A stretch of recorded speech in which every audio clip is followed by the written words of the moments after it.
Janice Freeman. Awesome. Can you just tell us a little bit about your childhood? My childhood, I had a great childhood because I have other siblings, and my upgrowing was beautiful as a child. What were your dreams as a child? Wow, the garden. Just going to a garden and just play and run in the garden when I was a kid.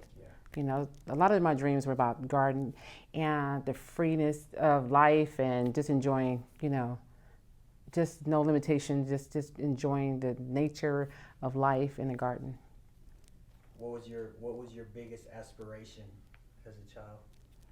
Actually, my mom, she showed a lot of authority pretty much in her life role as a mother and as a wife, and what she showed as morals and values of herself as a mother of home, taking care of her kids and showing her strength, what she's doing while she was working and taking care of home at the same time. If you wouldn't mind, would you mind telling us about your relationship with your dad and how that felt in general?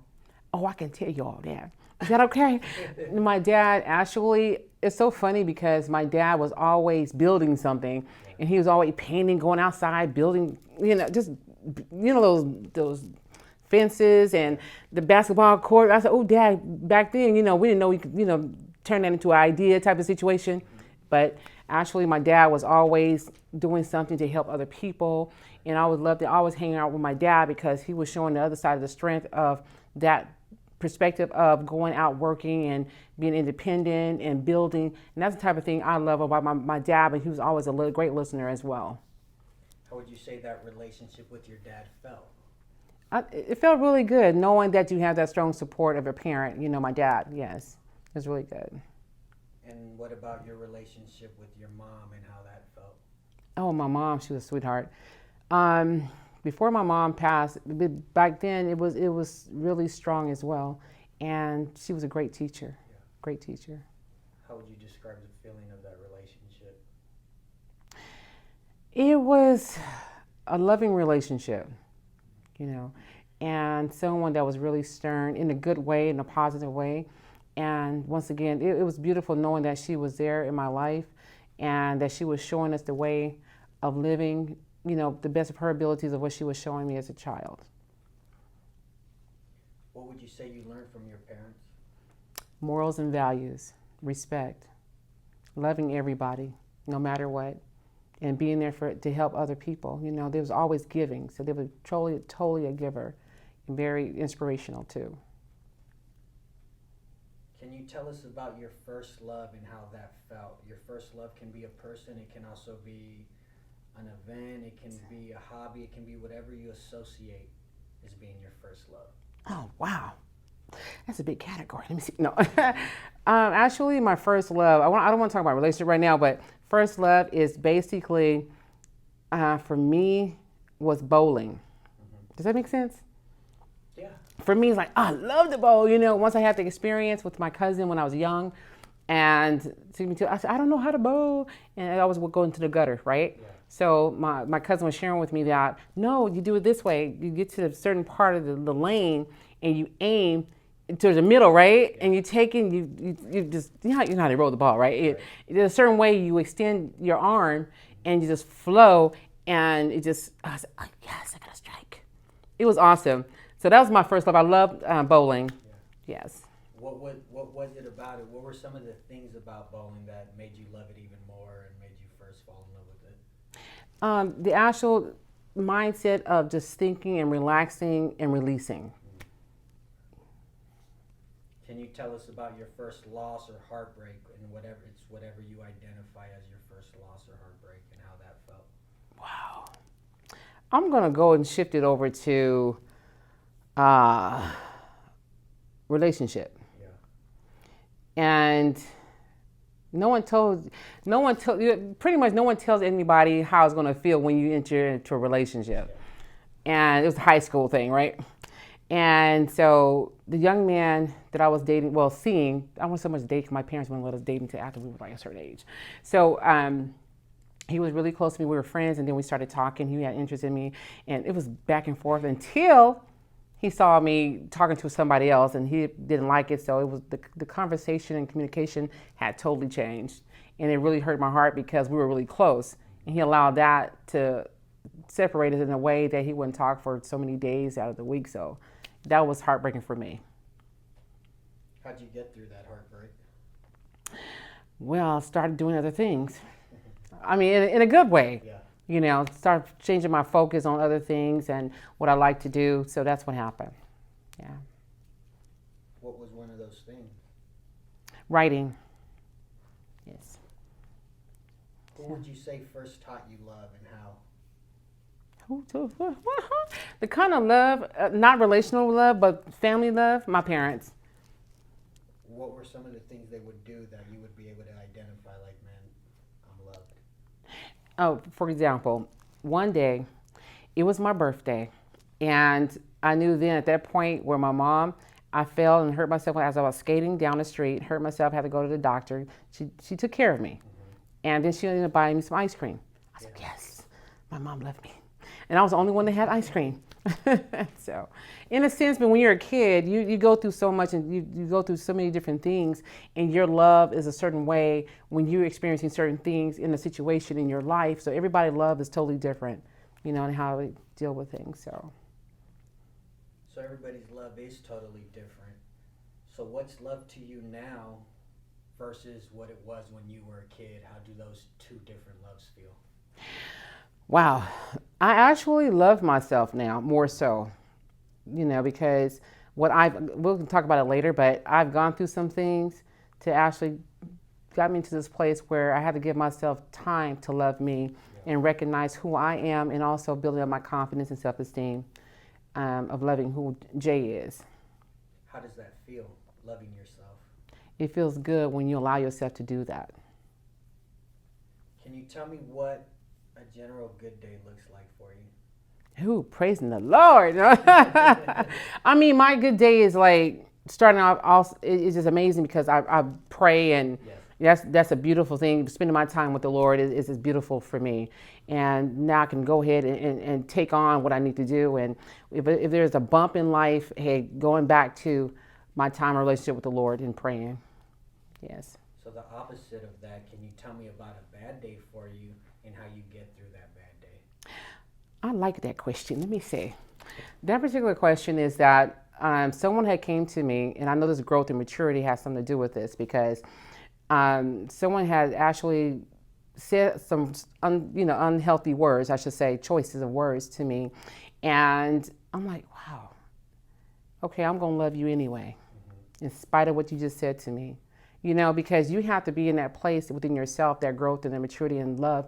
And you love, when you talk about love and loving someone, and the word talks about loving one another, even though the situation took place, but you still got to look at love.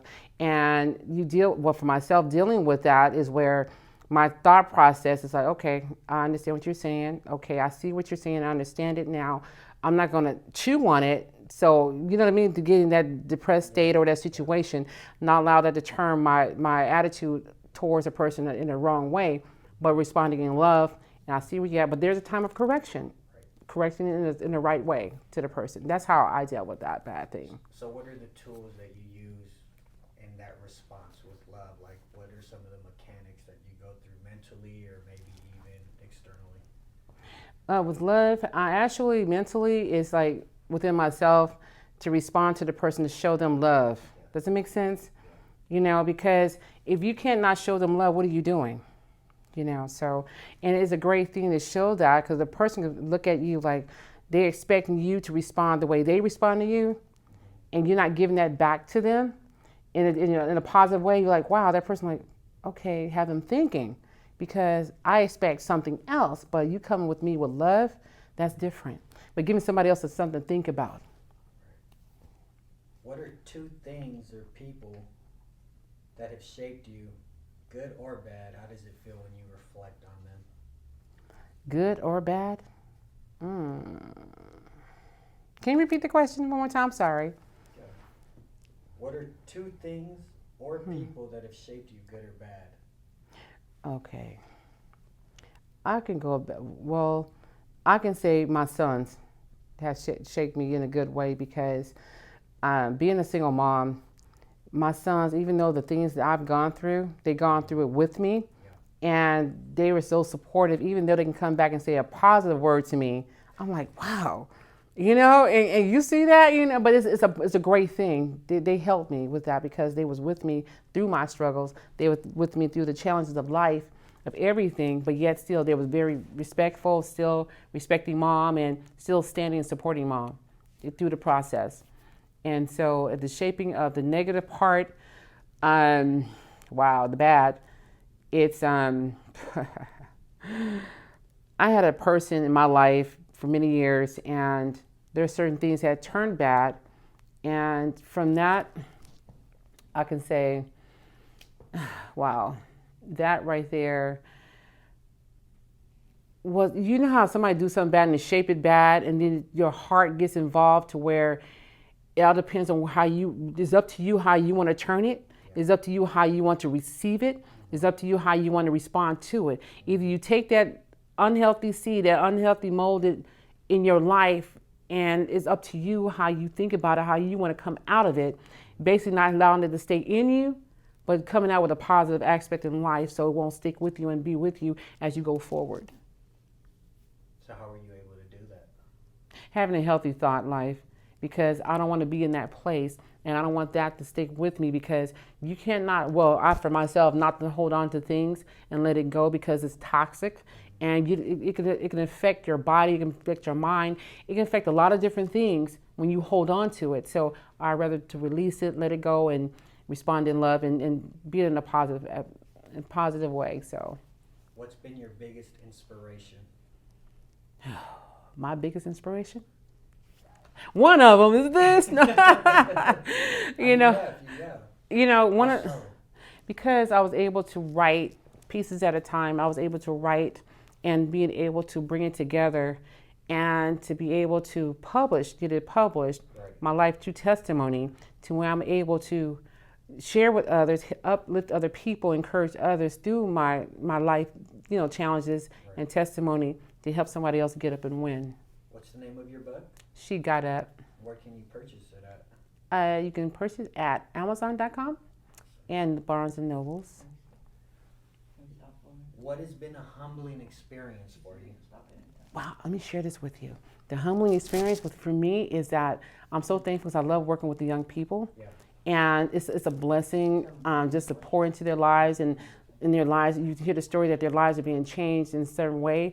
I'm like, wow, that's a blessing right there. That's humbling because you're giving and you're spending time with something that you're passionate about, and you want to see a change in someone else's life, no matter what level they're at and what they're dealing with. It's okay because you got to want to sit and understand where they're at and really listening, having that listening skills, like really listen to that young people. And that's been challenged in life, period. I have so many kids I've worked with, and it's a blessing to be able to work with them. When you work with them, does that re-inspire you? Yes. Yes. Mm-hmm. Okay. If you can go in your mind and think, this life event can be mental, physical, or spiritual. Tell me about a time in your life that you can relate with the word war. War? Wow. In my mind, it was okay. Sometime in my life regarding war, that particular, I would say a battle with domestic violence in relationship. Because I say that because I was approached from someone that loves the Lord, someone that say they love the Lord, and the attributes were there, the attitude, the mindset, the kindness, and the words were right, what the person was saying. And so it was a beautiful thing. And then one day, if time went on, we dated, and we, date time, it was beautiful, going out to eat and communication and conversating and just doing great things and meeting family and, introducing, vice versa type of thing. So we got closer and closer as time went on.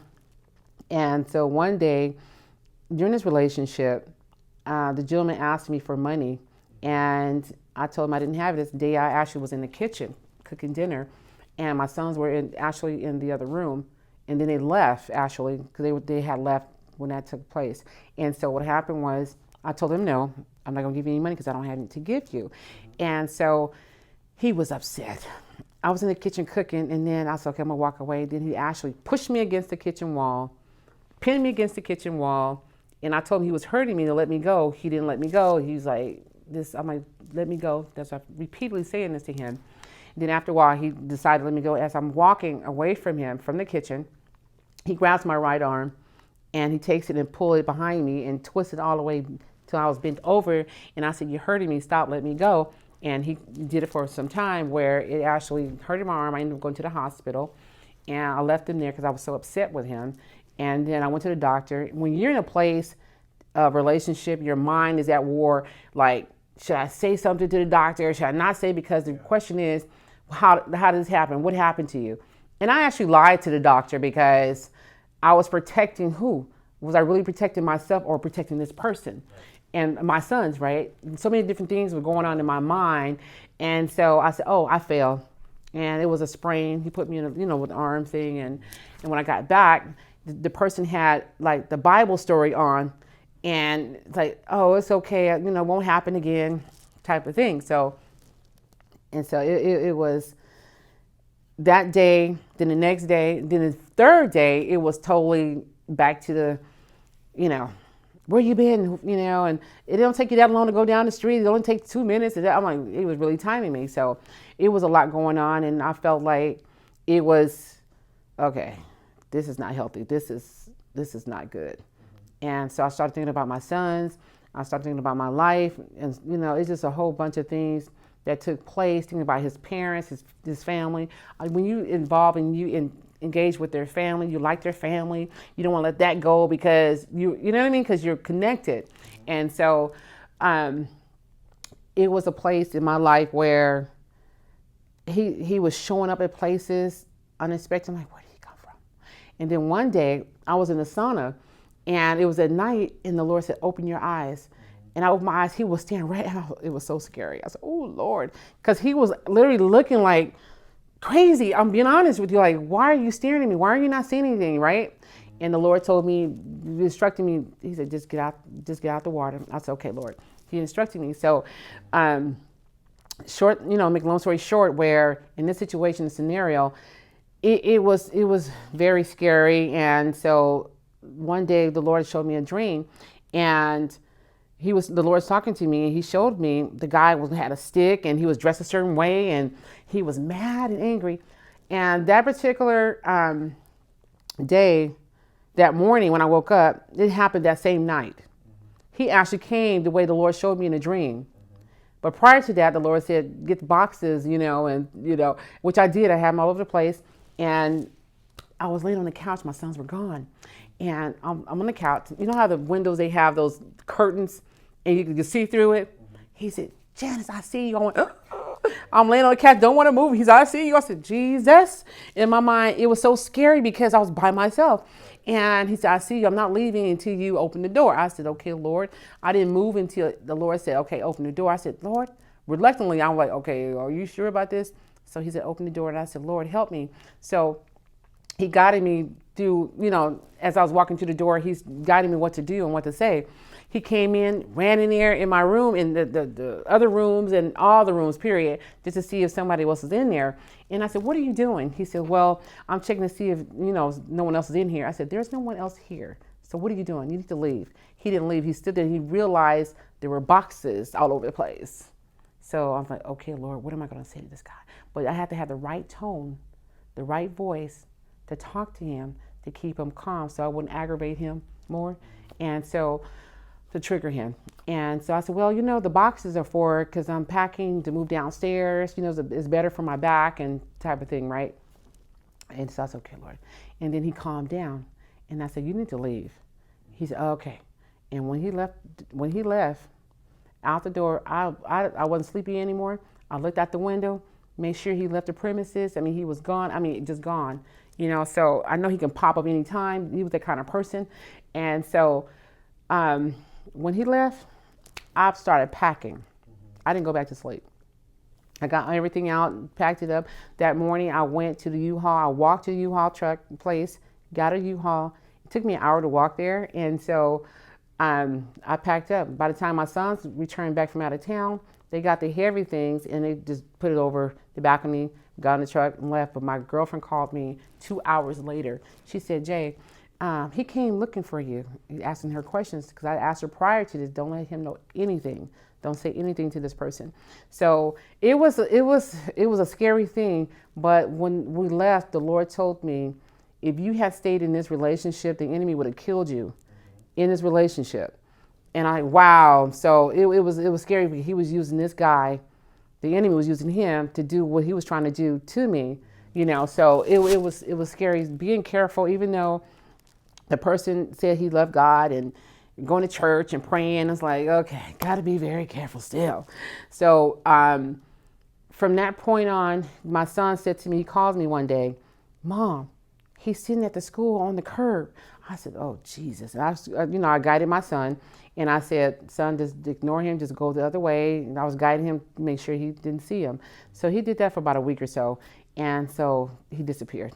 I prayed and had other people praying, like, that he doesn't show up anymore. Lord, give him, so he won't think about me, anymore type of thing. So it took some time and the healing took time. And I said, after that, I said to myself, and I said to the Lord, let me love me. And I wrote a letter to myself, let me love me.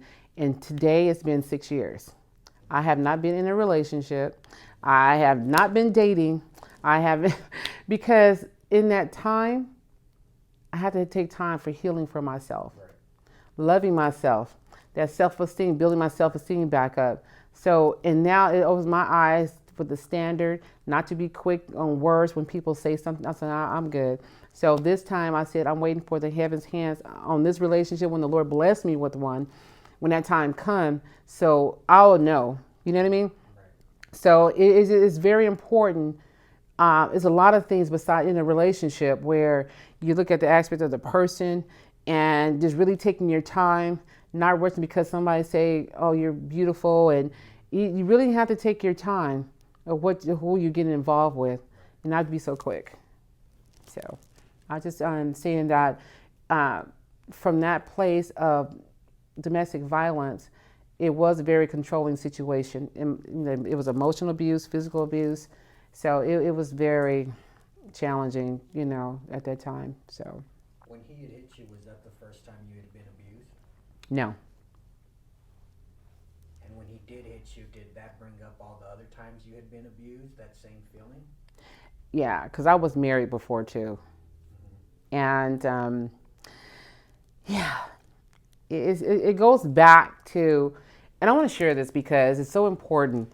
You can actually, I was in a conversation with my brother. It was basically a conversation of loving your self-confidence and that fragrance following you, the same kind of men you're attracting because you're not healed. Right. And you're dealing with your self-esteem. They could pick that up type of thing. Mm-hmm. But it started, and I prayed and asked the Lord, where did this come from? How did this start? He took me in a dream. Took me all the way back to my childhood. It wasn't my siblings or my mom or dad or anything. It was one of my outside family members, a relative, that actually molested me when I was 11 years old. And then some other family members outside says, don't you tell anybody, and I didn't want to, it was scary because when I saw the people, it was multiple, and when I saw them, it was like, oh God, I want to see them, Jesus. I try to hide or ignore and not look at them when they come over for family things and that type of stuff. So it was challenging. That seed started there, and that seed grew because it wasn't dealt with. And you don't know how to deal with it because you couldn't tell your parents, you couldn't tell your brothers and sisters because you were threatened not to say anything. So you're in a place, and that will grow, and that will grow, and that will grow. And then once you get older and you're dealing with things, and then other pop-ups come up in your life where did that come from? Where did that attitude come from? Where did this come from? But it comes from something that was already planted in your life and is not dealt with. It grows. Unless you can cut the branches all day long in your life and certain branches of situations in your life, but if you don't get to the root of it and uproot it, it's going to continue to do the same thing. It's going to continue to be a cycle. So it was up to me to be strong. It was up for me to stand and to take, authority over the situation and heal from it and analyze the situation and the problem so I can have the solution to live. Right. And that's what happened with me on that, because I said, I don't want my sons seeing all of this and it's not healthy for them. So you got to take account to everything and everyone that's a part of your life, who's affected by it. Either you deal with it or you don't deal with it. And then that's how children will see and it hurts in their lives that they grow and think it's okay to do that. It's okay to receive something like that abuse, and it's okay. I saw my mama do it, my daddy do it, or my whoever, and they think it's okay because it's a learned behavior. Right. And so they'll take it into their adulthood and they take out their frustration, don't understand why. In so many different relationships, that's why a lot of it doesn't last, and marriages doesn't last long because of unhealthy situations, things that have not been talked about. Nothing has been healed from it, but you're going to take it into something else. That's why I say this to myself. I'm not going to do this to anyone else because I had to really heal for myself, and I didn't want to take frustration and whatever I dealt with into someone else's life because it's not healthy and for that next person. Right. So that's not good for me. It's not cool. I should say it's not cool because you shouldn't put yourself in a place with someone else that's healthy and you contaminate it because you're not healed. Right. And I feel that they shouldn't have to go through it because you're not ready. Right. So that's what happened. How exactly, these things are dynamically complex. How do you heal your 11-year-old self from that abuse that's trickled all the way up into your adulthood? Can you talk about that process and that emotional journey? It's been very emotional. Yeah. And I can talk about it now. I have a smile on my face because it's where that I am actually can talk about it. Right. Because I'm up from it. And through that process, it was a roller coaster because what I dealt with in the physical sense of other things happening in my life was sidetracked from the healing process. Does it make sense? Yeah. It could be different things happening in your life, but you're not focusing on that particular thing because other things in life is happening. Right. When you get thrown off and derailed from that, you throw a lot of carts and like a train, and it stops and then and it's like, wait a minute, we got to straighten this out. What's going on? And identify and take the carts off and one at a time when they investigate what is going on, what was the cause and effect of the situation. Right. So what it is that through that time, it was counseling, back and forth counseling, stop and go. And then I had a shutdown, like, I'm going to tell you all my business with an attitude because you're dealing with the hurt and you feel the embarrassment and the shame because you dealt with something that you didn't understand. Exactly. So, yeah, it was a up and down situation. But through the process, prayer, really getting to the root of the situation and dealing with it and facing it face on. I know you said the word shame. I know a lot of times when we're abused, we feel ashamed for what was done to us. Obviously, that's an ongoing process. Yes. It's an emotion. Mm-hmm. How'd you deal with that when you were abused in your later years by, your ex? And I'm sure there was a feeling of shame again, right? I can say that honestly.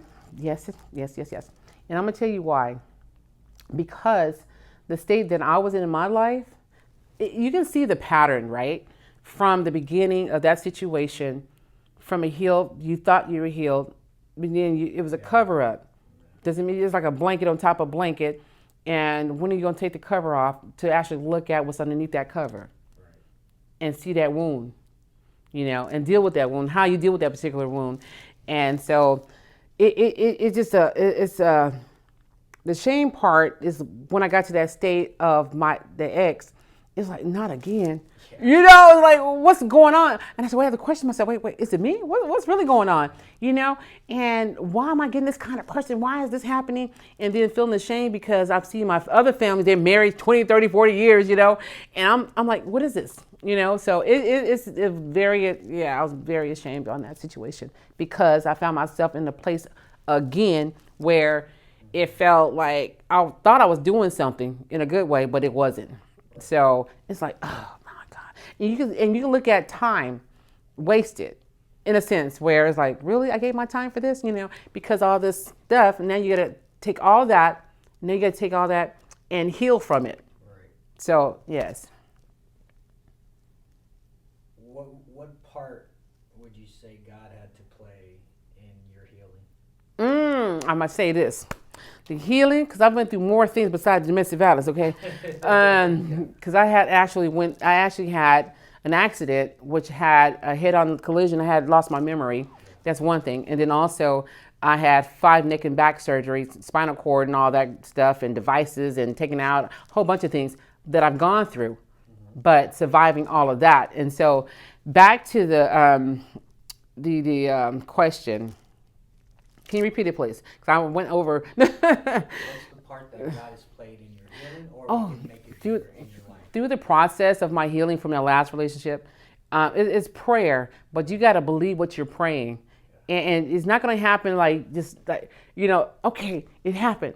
It takes, you got to understand when you're praying and you're believing, it takes time. You can't measure your healing. You can't measure your answer from God. You just have to wait and be patient and trust Him to show up in your situation. You know what I mean? So what you're believing for, if that doubt come in, it throws it all off and you have to start all over again. And with the process of the Lord, I thank God that I was able to come to Him and cry out to Him, because He hears my cry. He knows the sound of my cry.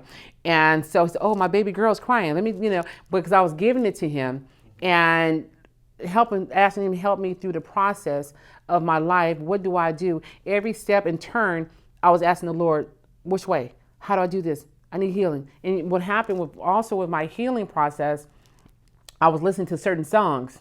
I was at home. Oh, you guys should have saw that. I was at home actually, and through the process of my healing, the song I was listening to was by Christian Keys.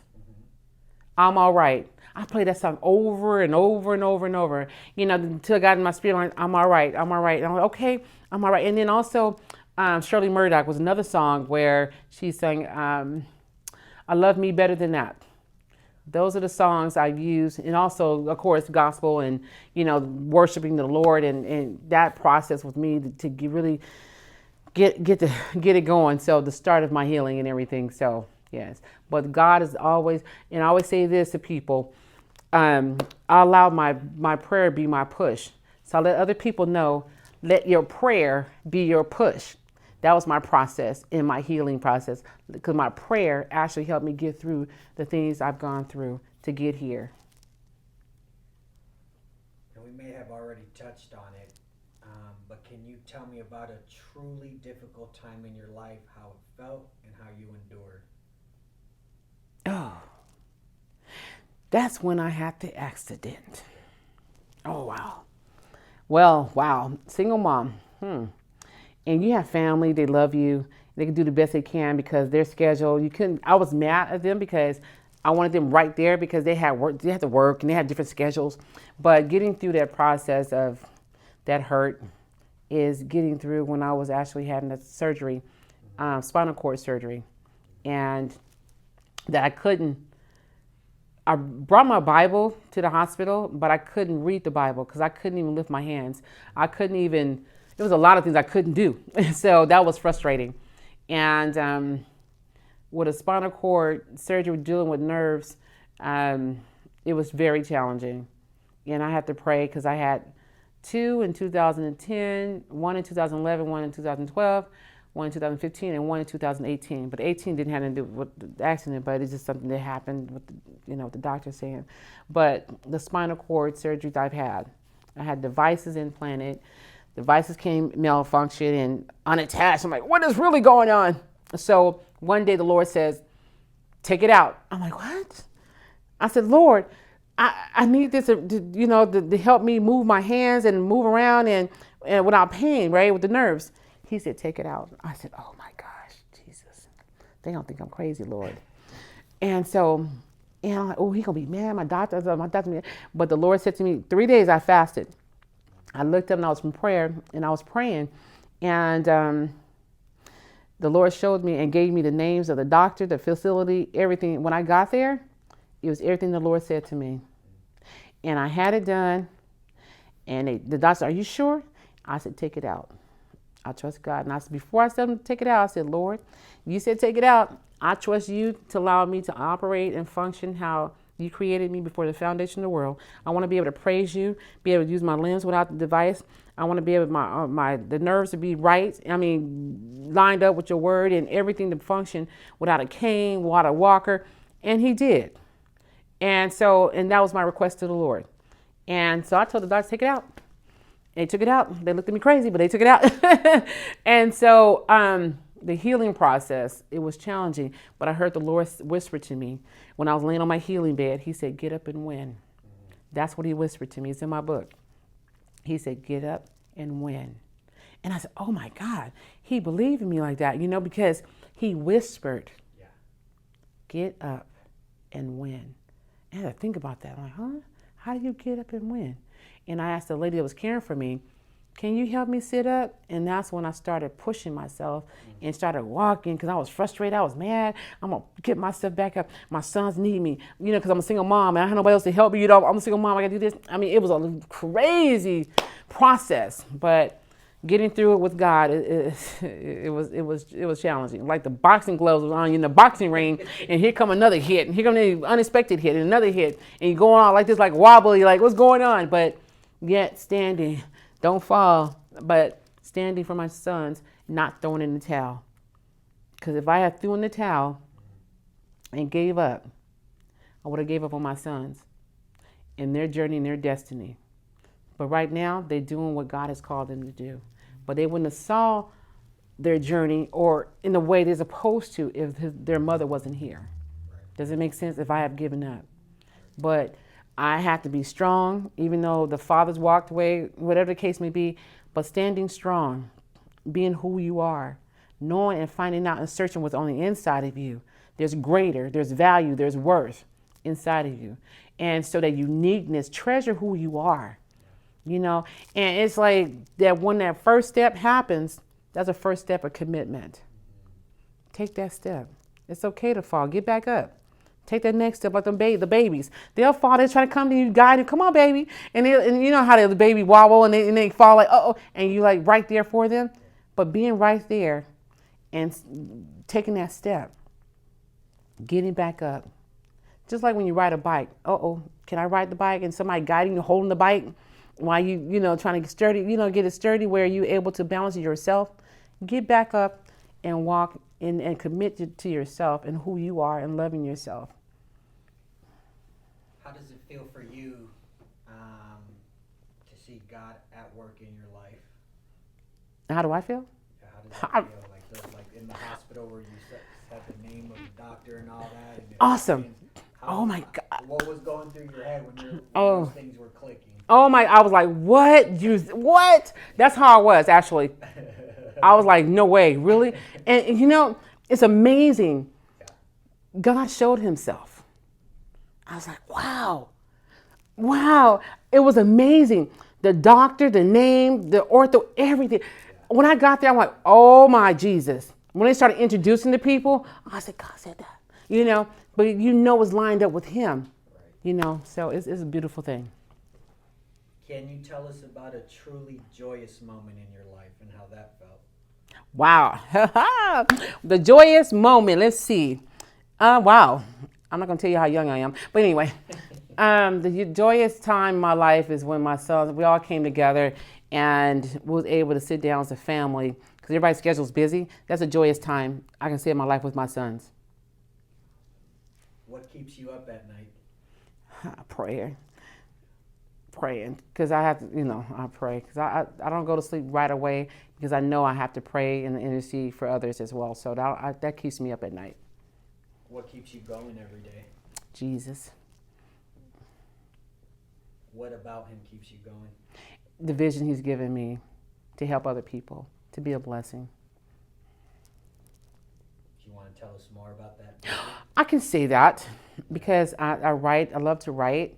And I like to sit down and just write what he gives me to be inspired someone else, and especially with our youth. And I love working with the babies. I love working with the elders. I love working with people, period. Yeah. I love people.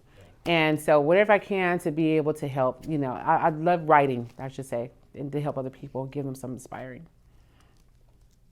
Imagine you're in the hospital today with only hours to live. What would be your regrets, if any? Oh, I don't want to imagine that. Mm. Don't imagine it then. What would be your regrets, if any? What was that? What would be your regrets? Uh, okay, time spending with family because everybody's so doing their own thing. So, yeah, So you're siblings. alive and well, obviously. Mm. Do you feel that you can change that regret that you just mentioned? Oh, so okay. One more Can you time. spend more time with your family? Yeah, moving forward? I would move. Yes. That's your question. I would like the family, right? Yeah. Yes, it's the family. You told me what your dreams were as a child. What are your dreams and aspirations now? My dream and aspiration, really quick, it would be building, and I would make sure I have different things built up to help other people to establish employment in ministry, whatever the Lord gives them to train and teach, and to better lives of the people and building and just being there for what's needed, Right. So. You're the co-author of your life book. What's your picture perfect ending? What's my perfect picture ending? Yeah. Wow. You I can envision it. my perfect, just relationship with the Lord getting stronger, stronger with the Lord, and just really more and more. Just, like I said, I don't want to sound silly, but just a closer relationship with God. Just really just embracing more of the Lord. How do you think that feels like? I think that feels good because it's like you're yearning and you're thirsting after Him more and more because of who He is. When you know who He is, you want more of Him. When you even get a taste, I'm like, oh, that's good, and you want it more and more, and want to find out more, and have that understanding, that wisdom to know. Yeah. When you reach that point, in less than a few words, how would that feel for you personally? I would have peace. That's it. Thank you. You're welcome. Oh my God. No, we had